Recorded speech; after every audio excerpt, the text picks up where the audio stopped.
A Perfect Gentleman on Wheels by H. G. Wells. Read by Krista Zaleski. A Perfect Gentleman on Wheels. A bicycling adventure and what came of it. It was the stirring of spring, the tendency of fashion, and the ghost of a sneer drove him to it. More particularly, the ghost of a sneer. It was the tragedy of his life that he admired her, and he struggled against her in vain. She was frankly antipathetic. You might have called her anything before you would have called her chic. At times he had to admit that she was, to tell the dreadful truth, robust. Moreover, the most exquisite epigrams, the prettiest turns of wit, would often as not simply make her stare and laugh, only too evidently at him. And yet, when healthy Philistine schoolgirl asked him, "Do you ever venture beyond the park, Mr. Crampton?" it sufficed. He told his mother plainly his honor was involved, and an irreverent porter saw him, already heated, wheeling his machine upstairs from the Sutton platform, and there are few things less adapted to go upstairs with any pretense to grace, on his way to Brighton and her. His machine, like himself, was a little overdressed. We are far from a sound criticism of bicycles. Chocolate enameled it was, with translucent mudguards and the daintiest white handles, and the gear case was of filmy celluloid, with a sort of metal dab like a medal upon it. He wore a cocked hat, or at least one of those brown felt hats that ought to be called cocked hats, whatever the proper name for them may be. And to distinguish himself from the common cycling cad, among other reasons, he wore trousers. The brown of his clothing was apt to his machine, and his tie white and pretty. And when the vulgar cabman outside Sutton Station called "New woman" after him, he pretended not to hear, and went on mounting his machine all across the road. He was quite a sight to see riding up the road toward Belmont, and the sun was so struck by his spick-and-span appearance that he picked out every line of enamel and metal on him, and dazzled the passer-by therewith. "Something like a thing to shine on," said the sun. "Just look at this, and did you ever?" in the excess of his admiration. He had begun his ride from London to Brighton at Sutton, which was generous treatment for London in the geographical sense. His mother, he was her only son, had gone to Brighton by train. The Fentons were there also, and the juxtaposition had its quality of design. His mother had devoted her life to him. She held that he was delicate, and knowing the dreadfulness of public schools almost as well as Oscar Browning, had kept him by her under a progressive series of amenable tutors, making a perfect gentleman of him according to her lights. And Madge Fenton, with her half share in Fenton's safe cure, was just the fit mate for the sole proprietor of Crampton's Meat Juice. It was quite a mother's plan to marry her son and yet keep him in the family, and certainly he appreciated Madge, though her attitude was a little doubtful. Yet the steady pressure of her elders was bound to win in the long run, and she was a good girl, as times go. The road from Sutton to Burgh Heath looks like any other road on a map, but unlike the generality of roads known to Mr. Crampton, it persistently went uphill. It was already going uphill at Sutton Station, and it went on pretty steeply for a space, but with an air of its being a last effort. Then round a bend came a view of a huge industrial home, and another last effort. Then a clear interval, even downhill, to Belmont Station. And then it started off again fresh as a daisy. It went uphill visibly for a mile to Banstead Station, and then masked by trees it continued to go uphill. Mr. Crampton was surprised, but the day was young, and his man had oiled and adjusted his machine to a nicety, so he stuck to it, riding steady and swinging a cigarette in the disengaged hand, until recently a bounder, with a machine that went clank, became audible behind him.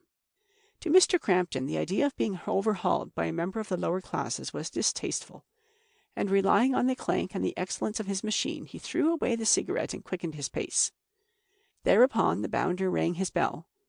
It was a beast of a cheap bell, and the clanking grew more frequent and louder until it was close behind Mr. Crampton.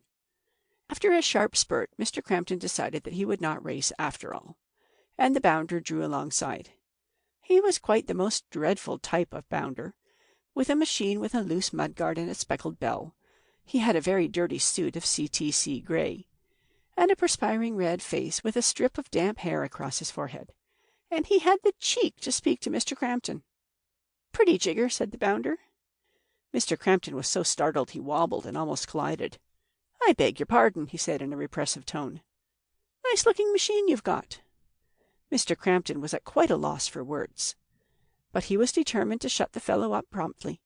"I'm afraid I can't say the same of yours," he said at length. "No, it isn't up to much," said the bounder cheerfully. "Are you going far? Because if so—" Two girls, possibly nice girls, appeared riding down toward them. They might think that he and Bounder were traveling together. "It's no business of yours," said Mr. Crampton, "where I'm going," and something indistinct about damned impertinence. "Lord," said the bounder, "no offense." It took him a minute to digest. Then he said something over his shoulder to Mr. Crampton that was lost, and putting his head down below his shoulders went clanking off at a great pace, his shoulders moving with his feet in a manner entirely despicable. Mr. Crampton rode quite erect, and with only one hand on the handle, to show that he was not racing, until the girls were well past him, and then he dismounted. This internal hill was tiresome, and he did not want to overtake the bounder. Walking, one could notice the fine growth of green with which the hedges were speckled, and the gum-exuding chestnut buds, and the dead nettles were all in flower. In fact, it was a pleasant change from the saddle for a man who was not a scorcher. And at last he came to Burgh Heath. As this seemed to be a sort of village green, he mounted again. Some way along was a little sweetstuff shop, and outside was the bounder's machine. The bounder was in the doorway, with his hands in his pockets, eating. He looked round at Mr. Crampton, and immediately looked away again, with a hollow pretence of self-esteem. And away down a hill Mr. Crampton was passed by a tandem bicycle. He overtook its riders, a girl and a man, walking the next ascent. They seemed to be father and daughter. The father a sturdy, red-bearded man with very fat legs, and the daughter decidedly pretty. She was dressed in greenish-grey and had red hair. Mr. Crampton was very glad indeed that he had got rid of the bounder forthwith. He had to set his teeth to get up the hill, but of course it was impossible to dismount. And then came a run down, and then a long, gentle slope that was rather trying, with a pretty girl on a tandem behind, that is, to keep one in the saddle. Reigate Hill came none too soon to give Mr. Crampton a decent excuse for dismounting. So he put the machine carefully where it looked well on the turf, and took out his silver cigarette case, and was in his attitude ready, looking over the clustering town and broad blue Weald, as the tandem couple came walking down the hill. So far the ride had been very pleasant. After that the bounder, hot and panting. He came toward the turf as if contemplating a lounge, and his eye caught the chocolate bicycle. He glanced swiftly up at Mr. Crampton, and went incontinently down the hill toward town, visibly discomfited. Mr. Crampton lunched in Reigate. It was in the afternoon that his adventures really began, as he rode toward Crawley. The morning's ride had told on him, and 3 Gates had the honour of supporting him for leisurely intervals between Reigate and Horley. Cyclists became frequent, and as they went by during his sessions on the gate, he smoked ostentatiously, or, after he had smoked sufficiently, sketched in a little morocco-bound sketch-book, just to show that he was not simply resting. And among others a very pretty girl flashed by, unaccompanied. Now Mr. Crampton, in spite of his regard for Madge, was not averse to dreams of casual romance. And the bicycle in its earlier phases has a peculiar influence upon the imagination. To ride out from the familiar locality, into strange roads stretching away into the unknown, to be free to stop or go on, irrespective of hour or companion, inevitably brings the adventurer's side uppermost. And Mr. Crampton, descending from his gate and mounting, not 2 minutes after she had passed, presently overtook her near the crossroad to Horley, wheeling her machine. She had a charmingly cut costume, and her hair was a pleasant brown, and her ear, as one came riding up behind her, was noticeably pretty. She had punctured the tire of her hind wheel. It ran flat and flaccid. The case was legible 100 yards off. Now this is the secret desire of all lone men who go down into the country on wheels. The proffered help, the charming talk, the idyllic incident. Who knows what delightful developments? So that a great joy came to Mr. Crampton. He dismounted a little way behind her, advanced gracefully, proffered the repair outfit in his wallet. He had never attempted to repair a tire before, and so he felt confident of his ability. The young lady was inclined to be distant at first, which was perfectly correct of her. But seeing that it was 4 miles to Crawley, and Mr. Crampton a mere boy, and evidently of a superior class, she presently accepted his services. So, coming to a convenient grassy place at a crossroad, Mr. Crampton turned the machine over on its saddle and handles, severely bruising his knee as he did so, and went quietly and methodically to work, it being then about 3 o'clock in the afternoon, and the sun very bright and warm. He talked to her easily. Where had she punctured? She did not quite know. She had only just noticed that the tire was all flabby. "A very unpleasant discovery," said Mr. Crampton. "We must see just what precisely is the matter." "It's very kind of you," she said. "Are you sure you can spare the time?" "I'm merely running down to Brighton," he said. "I couldn't think of leaving you in this predicament." Mr. Crampton had, of course, no mechanic's knowledge of bicycles, but he knew the things were very simple. He knew he had to remove the tire, and it did not take him long to discover that in order to remove the tire, he would have to remove the wheel. How to get the wheel off was a little puzzling at first. It was evident the chain would have to come away. That involved operations with a dress guard and a gear case. "It's an inductive process," said Mr. Crampton lightly, concealing a faint qualm of doubt and setting to work on the gear case. "They're frightfully complicated things," she said. "These machinery people make them rather stupidly," said Mr. Crampton. "I shouldn't dare take the thing to pieces as you are doing. It's very simple, really. I think men are always so much cleverer than girls at this sort of thing." Mr. Crampton did not answer for a second. "You've blackened your fingers," she said. It was very nice and friendly of her, but a little distracting. She kept stepping about on the growing circle of nuts, chains, screw hammer, washers, and so forth about Mr. Crampton, and made many bright, intelligent little remarks that required answering. And she really was pretty. Mr. Crampton still continued to enjoy the incident, in spite of his blackened hands and the heat of the day, and the quite remarkable softness of the nuts on her machine. "If we are better at machine mending and that sort of thing," he said, "you have your consolations." "I don't think so." "The emotions," said Mr. Crampton. "But men have emotions." "As girls have bicycles," said Mr. Crampton, with the air of a neat thing, mislaying the pin of the chain and proceeding to pull out the wheel. The removal of the tire was the turning point of the affair. It simply would not come off the rim. "These detachable," said Mr. Crampton. He had to ask her to pull, and the struggle was violent for a moment, and a spoke got bent. Then he pinched her finger severely.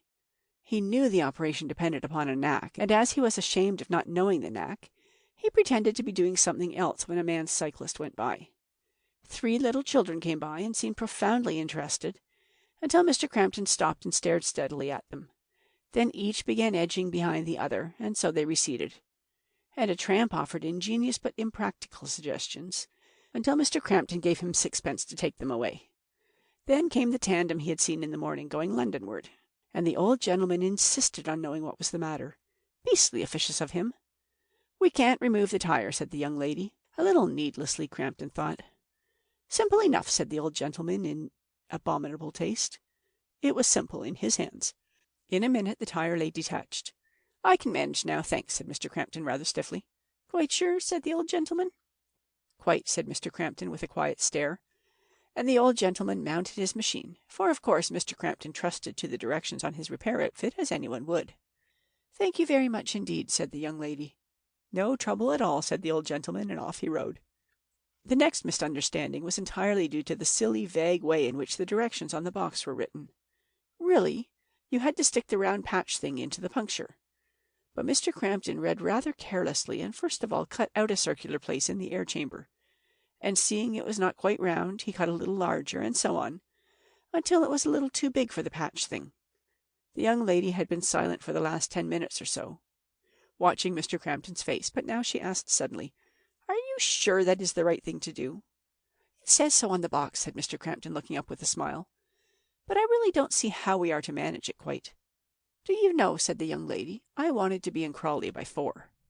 It was a little rude of her, but Mr. Crampton looked at his watch. It was 5 minutes past 4. "Dear me," he said agreeably, "the time has flown." And suddenly he remembered he was 26 miles from Brighton. "I think, do you know," said the young lady, "if you don't mind, I will wheel my machine after all. It seems such a long job mending it, and really, in Crawley, these local fellows aren't always quite reliable. I'm frightfully sorry, you know, not to have got it right just at once, but—" "It was very kind of you to try," she said. "Do you know," said Mr. Crampton, "even now—" For the thing really interested him. His idea was to try a piece of paper smeared with solution, but it did not work, and at 4:15 he began putting the machine together, with nothing but a neat circular opening cut in the air tube of the tire to show for his wasted hour. His interest was fading, and the girl's manner was not so nice as it had been. And, curiously enough, the wheel would not go on right, and there was difficulty about the chain. One or two of the little nut things must have got themselves lost in the grass, and, trivial though they were, this complicated the business. Mr. Crampton was becoming painfully aware that his hands were black and his cuffs crumpled. He suddenly felt tired and disgusted at the whole absurd incident, and, seeing the growing impatience of the girl, he hurried the rebuilding indiscreetly, using his wrench as a hammer when necessary. The eyes of passers-by seemed ironical. Bicycles are odd things. He made it look all right, except the gear case, which he had trodden on. But when he stood it up, right way up, the chain flapped about on the gear case and the wheel would not go round. He tried what a little force would do, but only produced curious clanking noises. It was a most disappointing incident, and although the girl was indisputably pretty, curiously devoid of any real romantic quality. "It doesn't seem right quite yet," she said. "I'm afraid not," said Mr. Crampton, rather red in the face, holding the machine by saddle and handle and looking at it in a speculative way. It was really rather a difficult situation, and he was trying to think what to do next. It came of being a gentleman, of course, and chivalrous. Bounders would have ridden by in the first place without attempting to help. He wanted very badly to swear, and it was very clear indeed in his mind that he ought to be riding on. His self-control was admirable. "I'm afraid it's no go," he said, looking up and smiling. She was looking quite straightly at him. There was no appearance of anger in her manner, but she remarked quietly, "I don't think you ought to have touched my machine. I'm afraid you know very little about them." Mr. Crampton perceived at once that she was not a lady. All the more reason, he told himself, that he should assert himself a gentleman. "It seems to me," he said, "that I can do very little good in this case." "It seems so to me," she said, annoyed to find him not humiliated. There came a rhythmic clanking on the road, and the red, damp-haired bounder in grey, whom Mr. Crampton had snubbed at Banstead, going Londonward now and riding laboriously, drew near. "Hullo," he said softly to himself as he passed. "Nothing wrong?" Positively she answered him. Mr. Crampton did not notice it, because he was looking at the machine, but she must have done so. The bounder was already some yards down the road, but he dismounted with such alacrity that he almost tumbled over. He flung his machine into the hedge in a fine, careless way and came back. "What is it?" he said. "Nothing," said Mr. Crampton, full of angry shame. "Had a tumble, miss?" asked the bounder, not at all abashed, with his eye on the bent mudguard. "I can manage very well, thank you," said Mr. Crampton. "Let's have a look at the jigger," said the bounder, advancing, and suddenly became aware that he had met this obstructive person in brown before. He looked at the girl. "Please let the gentleman see," said the young lady quietly. At that, Mr. Crampton's temper gave way entirely. "Very well," he said quite crossly. "I understood I was to mend your machine. I've wasted an hour on it." "Steady on," said the bounder very quietly, bending down and looking at the machine. "I didn't know you wanted to stop every man that came along," said Mr. Crampton, suddenly exasperated to insult. "Steady on," said the bounder again. Mr. Crampton replied with a look of freezing contempt. "When you were rude to me," said the bounder, looking up, "I let you alone. But if you're going to be rude to this young lady, I shall just punch your head. See? I'm an engine fitter, and it don't take that to see you've been pretty near knocking out all the quality of a valuable machine." Mr. Crampton was breathless with anger. "I'm quite prepared to pay for any damage I've done," he said. Neither of them had the manners to answer, though he stood quite a minute. Trembling with indignation, Mr. Crampton picked up his machine, mounted a little clumsily, and rode off. He rode very fast until he was round the bend, just to show how angry he was. For a space he was boiling with rage. Then he laughed aloud in a sardonic fashion. "Of all possible experiences," he said, "ha ha, and this comes of trying to help a fellow creature." The sardonic mood remained. He hated every human being in Crawley, both on the right-hand side and the left. Most of them, from their manner, seemed to be aware of his recent indignities. He rested at Crawley an hour, hating people quietly but steadily, and thinking of alternatives to his sayings and doings with the bounder and the young lady. It was 6 when he rode on again, and the sun was setting. A mile out of Crawley he came to a long, dark hill. Twilight came as a surprise, and with it came an acute sense of fatigue. He dismounted. Presently he mounted again. It was difficult to decide which progress was most tiring, a foot or a wheel. And this was pleasure. An acute realization of the indestructible vulgarity of cycling came into his mind.